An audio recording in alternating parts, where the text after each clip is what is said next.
Oregon's public defense system relies on court experts to weigh in on certain cases, people like private investigators and forensic accountants.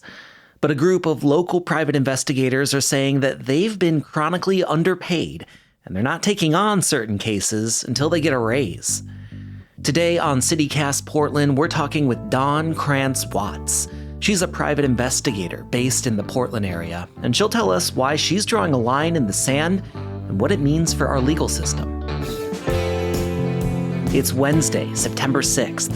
I'm John Notarianni, in for Claudia Meza, and this is what Portland's talking about. So you're a private investigator, which I've got to say, sounds like a pretty cool job. What is it that you do in that role? I think it is a really cool job, and so do my fellow investigators. We do criminal defense work, as you know. So for us, we're working on the side of the person that has got themselves into a bit of a jam. We do fact investigation. We go out and talk to people, knock on doors, find reports, things that will help prove their innocence. And there's a lot of snooping around, researching folks. Oh my gosh. So it is, do you have a trench coat? Is it like in the movies? I had a trench coat once, but they just don't work in Oregon, you know? Oh, yeah, I guess you're right. But yeah, so you're getting out there and sort of finding the details that are necessary to sort of make these cases. And tell me a little bit more about how that fits into the legal system more broadly. How does the work that you do end up in court cases? Oh, it's so significant in court cases because attorneys really can't be out investigating their cases. They are going to be going to trial on the case or coming up with a plea bargain or some sort of settlement.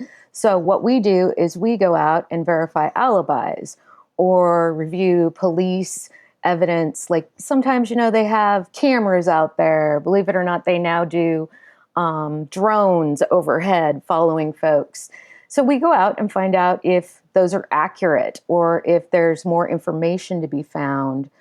I have a case right now where I have probably 15 witnesses to go talk to verify if the client's story is true, which in this instance, the client's story is true. So that's so important because if we don't do our work, this person could go to jail. Yeah.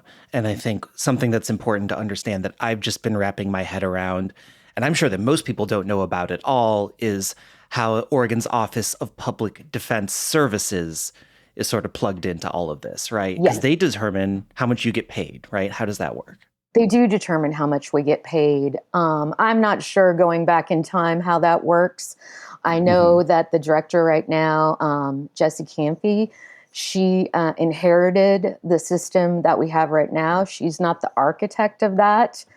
I think she's doing the best that she can with the pot of money she has been given. But we basically fall to the bottom of the scale when they're looking to pay people. The contract investigators, attorneys, and interpreters, it feels like we're always last on the list. Yeah. And the reason that we're having you on today, Dawn, is that as of this past Friday, you and a group of other private investigators have said you're not going to be taking on cases from the state for less than $75 an hour. That's correct. Can you tell me about how that came to be? Why is this a line that you feel like you need to be drawing right now? For me, it is important, and for all the investigators that do public defense work, because it's simply $40 an hour is not a living wage. When we compare our wages to what, for example, the Department of Justice is paying their investigators or prosecutors are paying their investigators, we are woefully behind in how that has risen over the years. In 1985, we made $25 an hour. Well, if you adjust that for inflation, at minimum, we should be making $75 an hour. And I guess it's the sort of thing where it's not like you can clock in 40 hours a week, show up and do your investigation from 9 to 5 and then tune out. I'm guessing that the work sort of comes when the work comes, right? Well, it looks like $40 an hour is great on paper. But what people don't understand is if we work a 12 or a 14-hour day because we're in trial and then we have to go do follow up things at the end of that day, we're not making overtime. Yeah. That we're simply getting that. We also don't get paid for every minute we work on a case because it has to be billable time. So our administrative time, we don't get paid for that. We don't get paid for incorporating our billing into the OPDS system. Those are not things that we get paid for. We don't get paid for vacation or sick time. There's a lot of things that people don't realize we have to cover with that $40 an hour. Yeah, I mean, and this does sound like it's parallel to, but kind of fits in with a crisis of public defenders across the state, Yes. anyways. Which is basically, to make a very complex issue as simple as possible. I would say it's like, this is really hard work. It doesn't pay great, and there's not enough lawyers out there to defend people. Like, does that feel like that hits it? Mm-hmm. Absolutely. That's a big part of it. And, there are costs.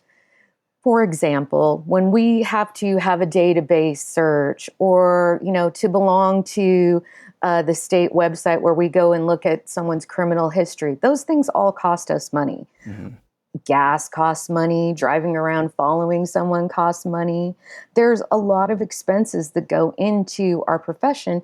And so really when you take all of that out, we're barely making $20 an hour. So like, help me understand what it is that you are asking for right now. Because like you and this group of private investigators, you're not saying that you're not going to work. You're just sort of drawing a line in the sand at $75 an hour. And why is it 75? Like, how did you get to that number? Well, there's a lot of variables that came into how we picked that number. I think the first one is when we looked back at the $25 and we calculated what the minimum amount should be, $75 was what we chose. We also looked at what we make for federal defense work. And in that instance, we went from $75 an hour with them to $90 an hour in March, which is a fair wage. We also looked at the cost of doing business for ourselves and our healthcare, and we pay our own Social Security. There's just a lot of things that went into that. So we also know the system, it's public defense work. We're not expecting to become wealthy off of it. We are just expecting to get a reasonable, livable wage. And how big of a group is this? I'm guessing this isn't every private investigator in the state of Oregon has signed on to this. Like, how many people are we talking about? No, not every investigator in the state of Oregon has signed on to this, but every investigator will benefit from what we're doing. So right now, I am working with about 40 to 45 other investigators talking about how we can get our message across to OPDS and the state and help them to understand why this is so important to us. So do you have like private investigator get-togethers where you like tell your like hard-boiled stories of investigating? I just want to keep going with these private investigator cliches because it's so much fun to me. Like, do you guys just all talk in like low tones about the wild things that you've done? We do talk about the wild things that we've done without naming names because, of course, that would not be okay for us to do. But we recently had a social event within our group. I was not able to attend, but it was called Pedalpalooza. And there was several investigators that organized and went on a bike ride together. Wait, you did a private investigator Pedalpalooza? Yeah. And I guess they had the best time. And I sort of have FOMO. I wish I had gone, but I had to work. And that's the thing. We don't always know what we might come home and half hour later find out there's an urgent matter on a case and we got to race out the door. So our families are impacted. Yeah, that makes sense. Well, I want to hear more about what all of this could mean for Portland, but first, let's take a quick break.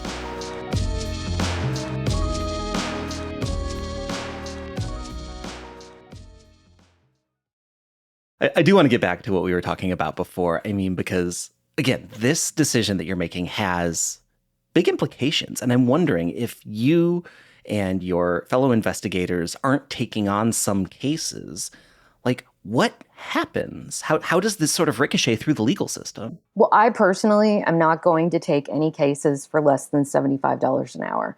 And I have several other investigators that I know are committed to this cause in the same way that I am. So we are a united front, many of us. It will impact the defense attorneys that are working on these cases. But let me be clear, we are not quitting the cases that we already have. We certainly have cases that are sitting there for $40 an hour. We would never abandon our clients or the attorneys we work with. But going forward, we will not work for less than $75 an hour. And I completely understand that. But I'm also just sort of trying to wrap my head around, like, what happens in the legal system if, for whatever reason, because you're not taking on cases or there just aren't enough of you, like, what happens in a case if a private investigator isn't there? The case doesn't get investigated, or the attorney has to investigate himself. And in that instance, the client is not getting fair representation. That attorney has a set job they do, and they're very good at it. But as you know, they have a lot of cases, and so that hole will be tremendous. For every one investigator that stops taking cases at $75 an hour, 6 attorneys are affected. You're working with multiple defense attorneys simultaneously. That's why. Yes. Right. Mm-hmm.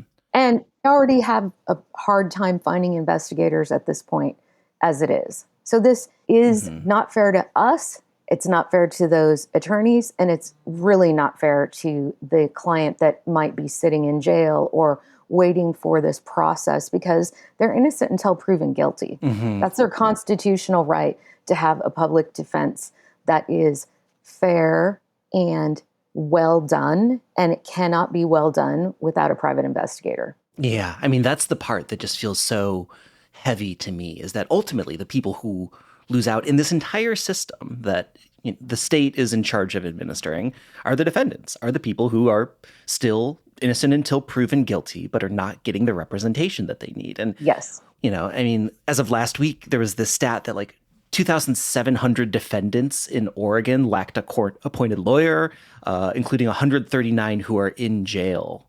And these are people who have a right to legal protection, but absolutely. And like similarly, it sounds like with what you do and like the rates that you're paid, you're saying that you don't feel like you can adequately do your job for what the state is paying. No. But there are people who are, depending on your work to have a fair trial to determine whether they like need to be incarcerated or not. Oh, yes. Investigation is a critical part of the process. I mean, there's not enough investigators as it is to assist these attorneys, and there's not enough attorneys. The federal defense system, they're not having as big of an issue in any of these categories. And why is that? Because they recognize the value that we add to the cases. They recognize the importance of the public defense system, and they regularly adjust our wages for inflation or whatever the reasons are behind that. They regularly take care of us. Well, we did reach out to the Public Defense Service Commission to sort of see what they had to say, and we got this statement back. Quote, "The decision on increasing hourly rates for our investigators has been postponed until the September 21st commission meeting. Current rates, which are $40 an hour, $45 an hour for capital cases, and the enhanced $75 an hour for unrepresented cases, remain in effect until September 30th. What do you think when you hear that? I think it's great that they're going to look at this again. My concern is if they didn't have the money in the first place, where are they going to get the money in a month? So how do you think this gets resolved? Well, politics is not something I have any idea about, really, because if you look around, it doesn't seem like anything gets resolved. I do know this is important in our state. It is important to our state legislator. It is important to OPDS. And it's especially important to the public defense attorneys.